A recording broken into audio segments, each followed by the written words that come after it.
Bom dia, gente. Meu nome é Clara, né? Como vocês sabem. Eu sou orientanda do professor André e o tema da minha dissertação de mestrado é a influência da fonte de carbono sobre a produção de EO, que são os exopolissacarídeos similares ao alginato, e de triptofano por lodo granular aeróbio. Eu coloquei aqui o que eu penso, né, de ser a estrutura da minha revisão bibliográfica, mas como eu só vou ter meia hora para apresentar, eu dei uma resumida, então não vou mostrar todos esses tópicos. Mas é basicamente, né, começa pela introdução, falando sobre o lodo granular, em seguida vai falar sobre os reatores em bateladas sequenciais, depois eu vou falar especificamente sobre a influência da fonte de carbono sobre o lodo granular aeróbio, né, já que o tema da minha dissertação é, é relacionado a isso, e aí eu vou especificar, né, vou detalhar os estudos que existem com cada um dos substratos que eu vou utilizar na minha dissertação, que são o acetato, o propionato, o etanol, o glicerol e a glicose. Aí depois eu vou falar do alginato em si e do EO, né, com seus respectivos parâmetros operacionais que têm influência sobre ele. E depois vou falar sobre o triptofano, certo? Então vamos lá. O que é o lodo granular, né? O lodo granular ele foi observado primeiramente em sistemas anaeróbios na década de 1980, né, nos reatores UASB, e só no final da década de 90 que eles foram reportados em sistemas aeróbios. E eles podem ser definidos, né, como agregados de origem microbiana, caracterizados por não coagular sobre reduzida tensão de cisalhamento hidrodinâmica e por sedimentar significativamente mais rápido que os flocos de lodo ativado. Essa definição ela foi elaborada no primeiro workshop, né, sobre lodo granular aeróbio em 2004, e 2 anos depois, na segunda edição desse workshop, foram estabelecidos alguns critérios, né, para delimitar exatamente o que seria considerado grânulo. Então, os critérios são os seguintes, né? Primeiramente, os grânulos, eles têm que conter micro-organismos ativos, né? E eles têm que ser formados sem auxílio de um material suporte. Além disso, eles sedimentam individualmente, né? Diferente do lodo ativado, que coagula ao sedimentar. Então, quando você está fazendo o teste de VL, no lodo granular, você vê cada um dos grânulos descendo individualmente, não aquela linha, né, que se observa com lodo ativado. Além disso, né, o IVL10, que é o índice volumétrico de lodo, né, para o tempo de 10 minutos, e o IVL30, eles podem ser utilizados para caracterizar essa alta sedimentabilidade do lodo granular. E alguns estudos eles têm utilizado esse critério aqui, apresentado por Liu e Tai, em que eles consideram que a granulação é atingida quando o IVL5 e o IVL30 têm uma diferença menor do que 10%. Então, esse critério do Liu e Tai, ele é até mais restritivo, né, do que o apresentado no workshop de 2006, porque o IVL5, ele geralmente é mais distante do IVL30. Então, precisaria de um lodo com realmente uma boa sedimentabilidade, né, para considerar o IVL5 e o IVL30. Além disso, né, os grânulos, eles possuem tamanho mínimo de 0,2 milímetros e eles podem ser identificados através do peneiramento. Essa aqui é uma imagem, né, de uma biomassa granular. Como vocês podem ver, né, os grânulos eles têm uma constituição regular, densa e forte. Eles são também capazes de suportar altas cargas orgânicas e, inclusive, choques de carga. Uma característica dos grânulos que é muito importante, né, é a grande quantidade de substâncias poliméricas extracelulares que eles têm, né, que são as chamadas EPS. E o EPS ele tem um papel essencial na granulação do lodo, porque ele é capaz de unir as células, né, através de pontes iônicas. Então, por exemplo, se eu tenho um íon de cálcio no meu EPS, né, ele pode juntar duas moléculas negativas, da mesma forma com o magnésio, por exemplo. E como esses íons estão na constituição da EPS, eles criam justamente essas pontes iônicas, fazendo com que o grânulo coagule, né. Além disso, o EPS vai auxiliar, né, nas interações hidrofóbicas entre as células, e eles também vão permitir, como eles têm alguns polímeros, né, eles vão permitir que as células fiquem enredadas nesses polímeros. Esses polímeros vão formar exatamente uma rede, né, de forma similar ao que acontece com os flocos de lodo ativado. E além disso, uma característica muito importante dos grânulos é que eles permitem a completa remoção de carbono, nitrogênio e fósforo. justamente por conta da estrutura que eles vão formar e que vai oferecer uma resistência à penetração de substrato e oxigênio, formando várias zonas, cada uma delas onde vai ocorrer um determinado processo de remoção de matéria orgânica e nutrientes. Então, aqui, ó, vocês podem ver, por essa imagem, né, de 2018, exatamente as 3 zonas que se formam no lodo granular aeróbio. Então, eu tenho que, com o consumo de oxigênio pelos organismos que estão na superfície do grânulo, né, o oxigênio não vai conseguir penetrar dentro do grânulo, e por conta disso, dentro do grânulo vai se formar uma zona anaeróbia mais interna, seguida por uma zona anóxica intermediária. E como existe a formação da zona anóxica e da zona óxica, é possível que ocorra a nitrificação e a desnitrificação simultaneamente. A nitrificação ocorrendo nessa parte mais exterior e a desnitrificação ocorrendo na zona anóxica.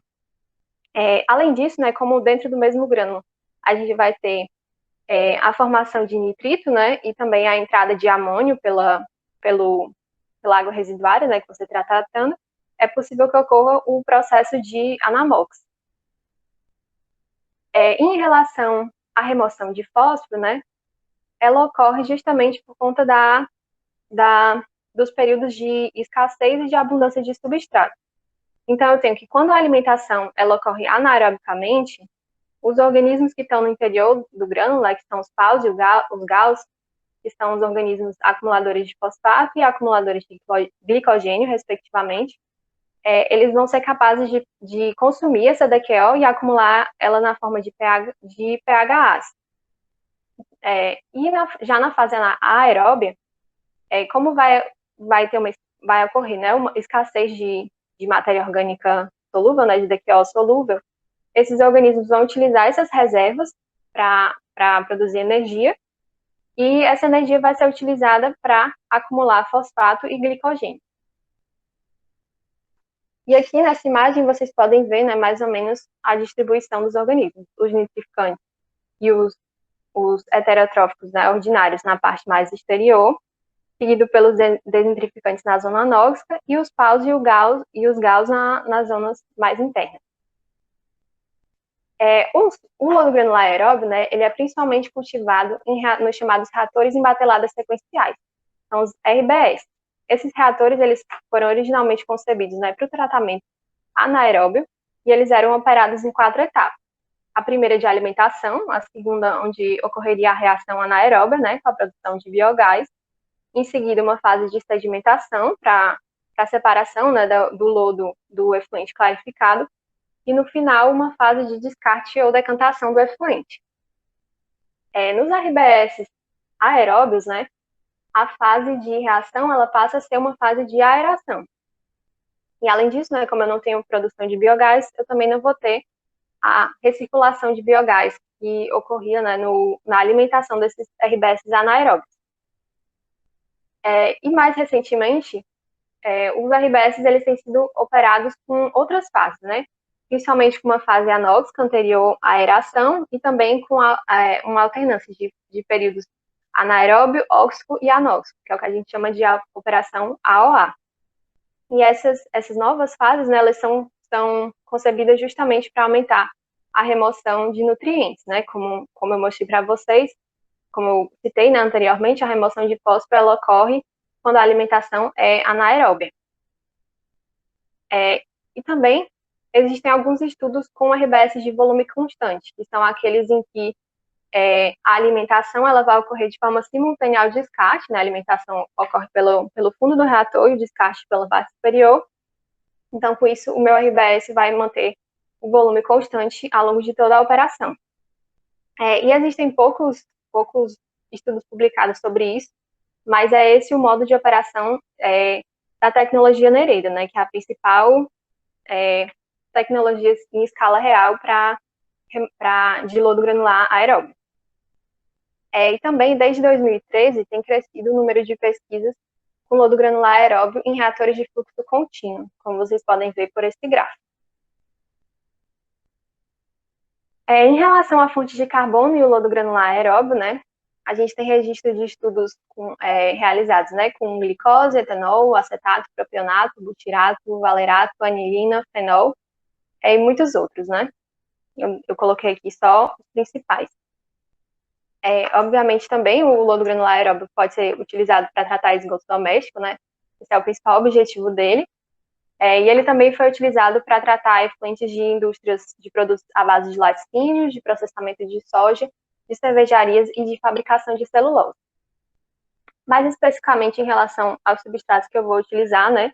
A gente tem que existem indícios de que a glicose ela está associada a uma granulação mais difícil, né? Um período de granulação mais longo, e ela também está associada à perda de estabilidade dos grânulos que são formados. Mas, ao mesmo tempo, existem pesquisas que utilizaram estratégias de aclimatação e conseguiram contornar esses problemas, né? Então, uma estratégia de aclimatação, né, seria um aumento mais gradual da carga orgânica volumétrica e uma diminuição também gradual do tempo de detenção hidráulica do reator. Além disso, né, em relação aos ácidos graxos voláteis, né, que são acetato, propionato, butirato, valerato, eles estão muito associados às PAUs, né? Estão associados à remoção de fósforo, especialmente o propionato. E o glicerol, que é um substrato que eu também vou utilizar, ele foi capaz de sustentar grânulos ricos em PAUs, mas a gente ainda não tem conhecimento do cultivo de grânulos a partir do glicerol, né? De grânulos desde do lodo ativado até a formação dos grânulos. Nesse estudo aqui que eu cito, o reator foi inoculado com grânulos já formados e cultivados, inclusive, com propionato, se eu não me engano. Então, né, o tema da minha pesquisa é basicamente recuperação de recursos, e os recursos que eu vou tentar recuperar são alginato e triptofano. O alginato, ele é uma família de polissacarídeos que é formada por diferentes proporções desses dois monômeros. Vocês estão vendo aí nessa imagem, que são o ácido beta-D-manurônico e o ácido alfa-L-gulurônico. Esses monômeros, eles podem se agrupar em blocos GG, MM ou MG, como vocês também podem ver nessa imagem. E o alginato, né, ele é obtido principalmente a partir de algas marrons, mas ele também pode ser produzido por bactérias. E existem apenas 2 gêneros de bactérias que são capazes de produzir o alginato, são as Pseudomonas e as Azotobacter. As aplicações do alginato são diversas, ele pode ser utilizado como espessante em indústria alimentícia e têxtil, como agente gelificante, né, para formação de cápsulas de medicamentos, para a produção de curativos e como agente formador de filmes de fibra para preservação de alimentos e fabricação de papel. E ele também tem sido muito utilizado em aplicações farmacêuticas e biomédicas avançadas, porque ele é biocompatível e não tóxico. Um exemplo, né, de uma aplicação farmacêutica e biomédica avançada seria utilizar o alginato como meio de cultura para tecidos.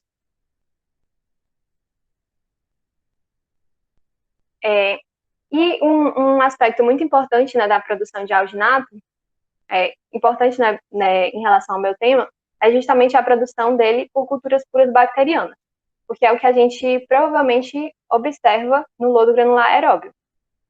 Eu digo provavelmente, né, porque no lodo granular aeróbico, a gente não identifica um alginato puro, mas um polissacarídeo que é muito parecido, similar ao alginato. Então, é possível que nesses grânulos, esse polissacarídeo esteja sendo produzido por esses gêneros bacterianos que produzem o alginato puro, né, digamos. Então, em relação a isso, né, existem estudos com culturas puras alteradas, né, geneticamente, para produzir grandes volumes de alginato, né, como esse que eu estou citando aqui, do Gimstad 2002, em que eles conseguiram, com a Pseudomonas fluorescens, eles conseguiram produções de alginato de maiores de 10 gramas por litro, e eles perceberam, né, que existe uma diferença em relação ao que eles conseguem obter de alginato de acordo com a fonte de carbono. Então, para a frutose, eles conseguiram obter 16 gramas por litro, com glicerol 17,1, e com a glicose a produção foi mais baixa, foi de 3 gramas por litro. Borgo Zerol 2013, né, também trabalharam com essa mesma espécie, e também observaram uma diferença de produção com a fonte de carbono. Então, para a frutose, a produção foi de 12,3 milimol de alginato na forma de milimol de carbono, né, do tipo alginato. por grama de peso seco de biomassa, e com glicerol essa produção foi de 10,6. Além disso, Malek e Erol, 2017, também trabalharam com essa espécie, e eles observaram, eles tiveram resultados um pouco, assim, contraditórios, digamos. Não contraditórios, mas vocês vão entender quando eu explicar. Eles observaram que o crescimento celular, né, a produção de lodo, ela era maior quando o glicerol era utilizado como fonte de carbono, sendo intermediário para a frutose e menor com a glicose. Mas a produção de alginato daquele lodo, ela era maior com a frutose, né? Apesar de não ser tão grande a produção de biomassa, então com a frutose, a produção de alginato era de 5 gramas por litro, de glicerol 4 gramas por litro e de glicose menor que 1 grama por litro. Então teria essa, de certa forma, né, a frutose e o glicerol se equilibrariam, porque apesar do glicerol ter uma produção de alginato menor, ele promoveu um maior volume de lodo. Então, o meu total de alginato seria semelhante ao da frutose. E esses autores, né, atribuem o mau desempenho, digamos assim, da cultura alimentada com glicose devido à produção simultânea de gliconato junto com alginato, que seria responsável por uma queda de pH que acabaria ocasionando a morte celular. E agora, né, que a gente já tratou bastante sobre o alginato, a gente vai tratar agora sobre os exopolissacarídeos similares ao alginato. São conhecidos pela sigla em inglês ALE, certo? Esses polissacarídeos, eles foram identificados pela primeira vez por Liu Erol em 2008, né, em lodo granular aeróbio, e esses autores atribuíram ao alginato, a esses exopolissacarídeos, uma contribuição significativa para a estrutura compacta, densa, forte e elástica, e também hidrofóbica dos grânulos aeróbios. Então, aqui a gente tem os resultados de um outro estudo de 2013, em que a gente vê a comparação entre a presença de ALE no lodo granular e no lodo floculento. Então, a gente pode ver aqui, né, que a divisão dos 3 tipos de bloco a proporção, né, dos 3 tipos de bloco é bem diferente entre o lodo granular e o lodo floculento. No lodo granular, né, a produção de blocos GG foi em torno de 70%, sendo bem superior à de blocos MG, enquanto que no lodo floculento, a produção de blocos GG e MG foi similar, né, foi em torno de 35%, 32%. E os autores, né, o Lin, Sharma e Van Udrecht, desse estudo de 2013, eles atribuíam justamente essa presença essa presença majoritária de blocos GG no alginato dos grânulos, a estrutura rígida e forte dos grânulos aeróbios.